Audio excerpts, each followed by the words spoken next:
வணக்கம் and welcome to HT Gaming channel. இந்த வீடியோவில் நம்ம என்ன பார்க்க போகிறோம்னு பார்த்தீங்கன்னா கஸ்டம் ரூம் மேட்ச் தான். எனக்கும் அதுக்கப்புறம் குயிக் ஜாயின் பண்ணி வரவங்களுக்கும் தான். இந்த வீடியோ கண்டிப்பாக ஃபன்னாக இருக்கும். ஸோ ஃபுல்லாக பாருங்கள்.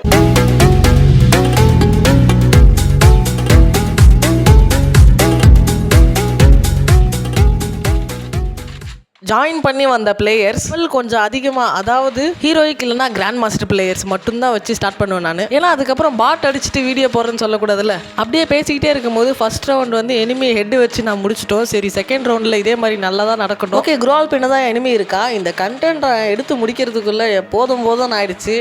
நான் பேசிக்கிட்டே இருக்கிறதுக்குள்ளேயே அவன் டக்குன்னு அடிச்சிட்டான். சரி, ஓகே, நான் ஏன் இப்படி சொல்கிறேன்னு பார்த்தீங்கன்னா வந்து நீங்கள் ஃபுல் வீடியோ பார்த்தாலே உங்களுக்கு புரியும் ஏன் இப்படி சொல்கிறேன்ட்டு. இந்த க்ரோல் பின்னாடி தான் இருக்கா. நல்லா பான்ஃபயர் போட்டு ஜஸ்ட்டில் அவனுக்கு எய்ம் லாக் ஆகாதனால எடு விழாம போயிடுச்சு. இதோ ஐயோ இப்போ அடிச்சிட்டான் அவன் நம்மளை. பாருங்க எவ்வளோ நல்லா ஆடுறான். கடைசியில் பாருங்களேன் ஒரு சம்பவம் பண்ணிட்டு போயிருப்பான். இந்த வீடியோ ஃபுல்லாக பாருங்க, அப்பதான் நான் என்ன சொல்ல வரேன்றதே உங்களுக்கு புரியும். இந்த ரவுண்டு கூட பாருங்க நம்மளுக்கு ஈஸியாக அடிச்சிருவான். தொடர்ந்து 3 ரவுண்டு நம்மளுக்கு ஈஸியாக அடிச்சிட்டான். இதுக்கப்புறம் வானத்தையே பார்த்துட்டு இருக்காம அவனை அடிக்கணும்னு சொல்லி இந்த ரவுண்டில் வந்து வெறி கொண்டு போயிட்டு இருந்தேன். அப்பதான் இந்த சம்பவம் நடந்தது. செம்ம ஹெட் வாங்கினான். இதே மாதிரியே கண்டினியூஸாக அடிச்சுக்கிட்டே இருக்கணும்னு சொல்லிட்டு இங்கே வந்து பார்த்தா அவன் வந்து ஏசியை விட்டு வச்சுட்டு இருந்தான். சரி, ஏசியை விட்டு நம்ம எப்படி ஆடுவோன்ட்டு அவன்கிட்ட காட்டலான்னு சொல்லிட்டு லைட்டாக வெளியில் வந்தான். அதுக்கப்புறம் இதை பாருங்க ஹெட் விழுந்துருச்சு. இந்த ரவுண்டே கிளியர் பண்ணிட்டோம். சரி, 2 ரவுண்டு தொடர்ந்து முடிச்சிட்டோம். இதே மாதிரியே பண்ணிடலாம்னு நினச்சா அவன் வந்து வெறியில் அழுத்த ஆரம்பிச்சிட்டான். அவன் பாட்டு முடிச்சுட்டு போயிட்டான். இதுக்கப்புறம் முடிவு பண்ணியாச்சு, பக்கத்தில் வந்ததுனா நீ அழுத்துவது லாங்கில் இருந்து நான் SUDலே அடிக்கிறேன்னான்ட்டு இங்கே ஓடி வருவான். அப்படியே பிளாங்காக அதுக்கப்புறம் நம்ம வந்து ஹெட் அடித்து முடிச்சிருவோம். ஆனால் இதுக்கப்புறம் ஒன்று பண்ணுவான் பாருங்க. இதுக்கப்புறம் வரவங்களும் இதே மாதிரி தான் பண்ணுவானுங்க. நீங்கள் வீடியோ ஃபுல்லாக பாருங்கள், அப்போ தான் உங்களுக்கு என்னுடைய மலை நிலைமை எப்படி இருக்கும்னு புரியும். பாருங்க ஆஃப்லைன் போயிட்டான். ஏண்டா நீ 4 ரவுண்ட் நல்லா தான் அடித்தேன், நானும் 4 ரவுண்ட் அடிச்சிட்டேன், அப்புறம் ஏன்டா வெளியில் போயிட்டேன்.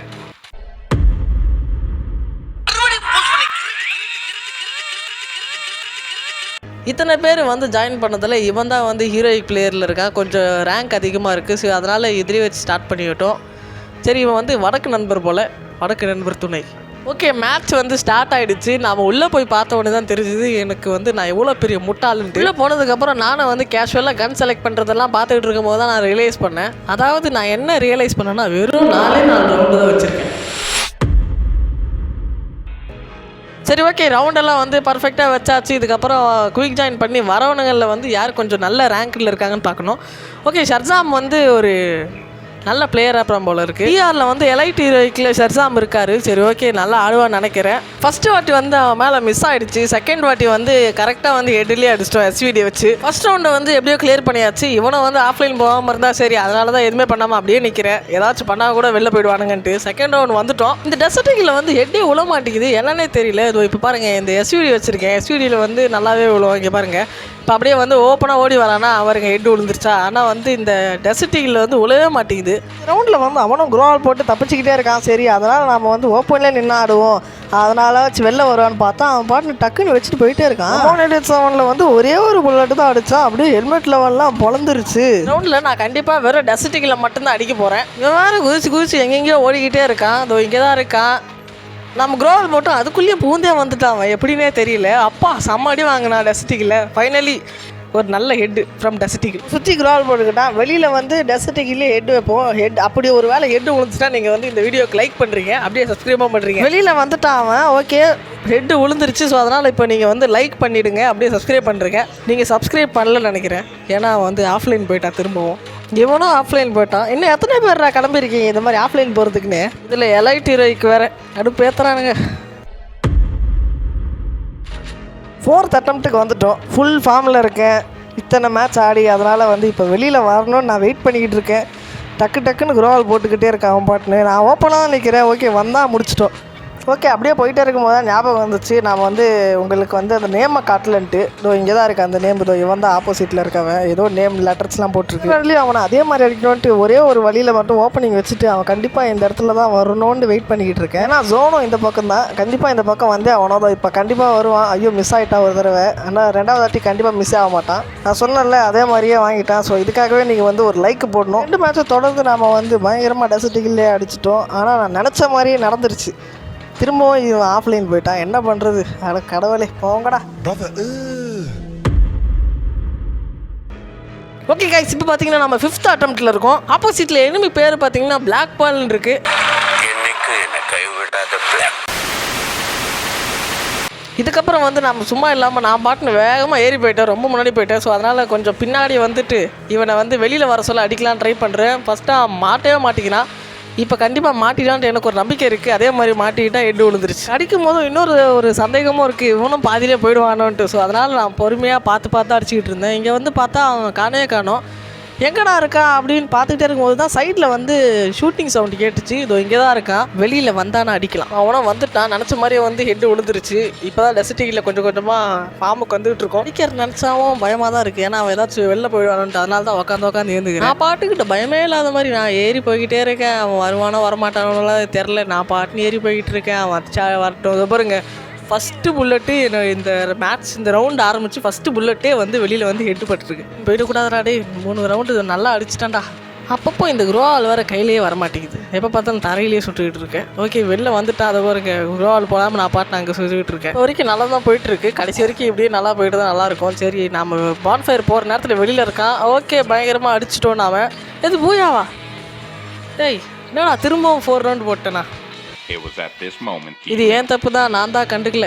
எனிமி மேலே தப்பு இல்லை. 6வது அட்டம்ப்டில் இப்போ நாம் இருக்கோம். யாராச்சும் ஒரு நல்ல எனிமி வந்தால் நல்லாயிருக்கும், பாதியிலே போகக்கூடாது. ஓகே, இப்போ கில்லர் வந்திருக்காரு, இவர் கொஞ்சம் நல்லா தான் இருக்கார். ரேங்க் வந்து ஸ்டார் 2ல் இருக்குது பிஆரில். ஓகே, இவனும் கடைசி வரைக்கும் இருக்கணும், போகக்கூடாது.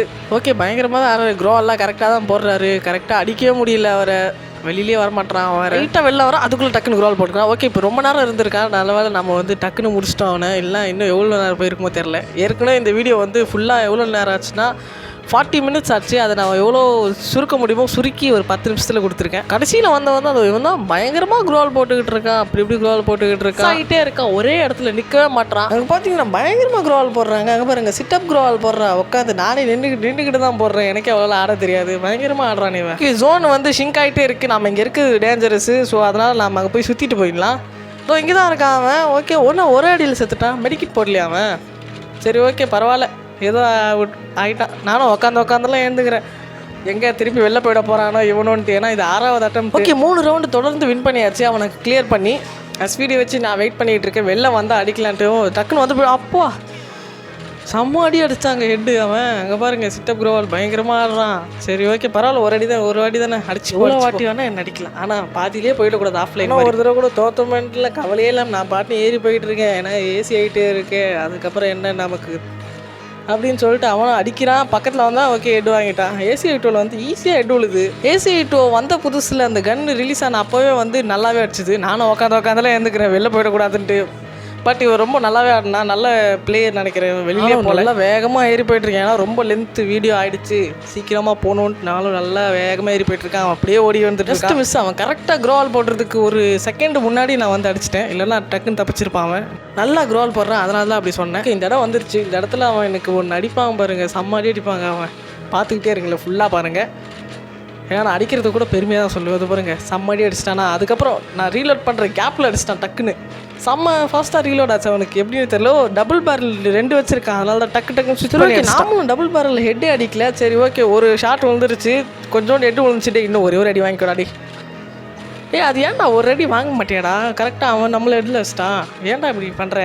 சரி, பரவாயில்ல விடு, நீ ஃபுல்லாகவே இருக்கணும், இன்னும் ஒரே ஒரு ரவுண்டு தான், நான் அடிச்சுட்டு நான் பாட்டுன்னு போயிடுறேன். கடைசி ரவுண்டு நான் கண்டிப்பாக M187 மட்டும்தான் அடிக்கணும்னு வெறியில் இருக்கேன். ஏன்னா வந்து இதுக்கு முன்னாடி வந்து AC 8 அடிக்கிறேன், டெசிட்டிக்கில் அடித்தேன், அதுக்கப்புறம் SVDயில் கூட அடித்தேன். ஆனால் M187 வந்து அடிக்கவே இல்லை. லாஸ்ட் ரவுண்டாச்சும் நான் அவனை M187 அடிக்கணும், நானும் எவ்வளோ ட்ரை பண்ணுறேன். அவன் பாட்டுன்னு கரெக்டாக க்ரோவால் போடுறான், உள்ளே கரெக்டாக பூந்து வர ஃபுல்லாக கம்பெனி தான், இன்னும் கொஞ்சோண்டு தான் இருக்குது. அவன் வந்து மெடிக்கிட் போடுறது கூட டைம் கொடுக்கல, டக்குன்னு வந்துக்கிட்டே இருக்கான். அங்கே பாருங்க, ஏதாச்சும் கேப் கொடுக்குறானா, சரி இதுக்கப்புறம் பொறுக்க முடியாது, நம்ம கண்டிப்பாக அடிச்சே தான் தீரணும்ட்டு இந்த ரவுண்டு கரெக்டாக வந்தால் மாட்டானா. ஒரு வழியாக முடிச்சாச்சு. எத்தனை அட்டம்ப்ட், எத்தனை பேர் ஆஃப்லைன் போனானுங்க. அப்பாடா, நல்ல வேலை, இவன் ரொம்ப நல்ல பிளேயராக இருப்பான் போல இருக்கு. பேர் கூட ஏதோ ஒரு பேராச்சு, அது பேர் FFன்ட்டு ஏதோ ஒரு மாதிரி வந்துச்சு, என்னன்னு தெரியல. சரி, அவன் வெளில போய் பார்ப்போம் முதல்ல. அதுக்கு முன்னாடி சப்ஸ்கிரைப் பண்ணிவிடுங்க, ஏன்னா இந்த வீடியோ எடுக்கிறது ரொம்ப கஷ்டப்பட்டு நான் வெளியில் வந்துட்டு. அவன் பேர் FF killer. Okay, YT gang அது. ஓகே, உனக்கு ஒரு லைக்கும் அதுக்கப்புறம் ரெக்வஸ்ட்டையும் கொடுத்தாச்சு. நீங்களும் இதே மாதிரியே வந்து லைக்கும் பண்ணிவிட்டு அதுக்கப்புறம் சப்ஸ்கிரைப் பண்ணிவிடுங்க. அதே மாதிரி இந்த வீடியோ ஃபன்னாக என்டர்டெய்னிங்காக இருந்ததான்ட்டு நீங்கள் கமெண்ட் பண்ணுங்கள். அது மட்டும் இல்லாமல் உங்களுக்கும் இந்த மாதிரி ஏதாச்சும் எக்ஸ்பீரியன்ஸ் இருந்ததான்னு சொல்லுங்கள். இனிமே ஆஃப்லைன் போகிற மாதிரி உங்களை வேறு ஒரு என்டர்டெய்னிங்கான வீடியோவில் சந்திக்கிறேன். Until then, bye from H2.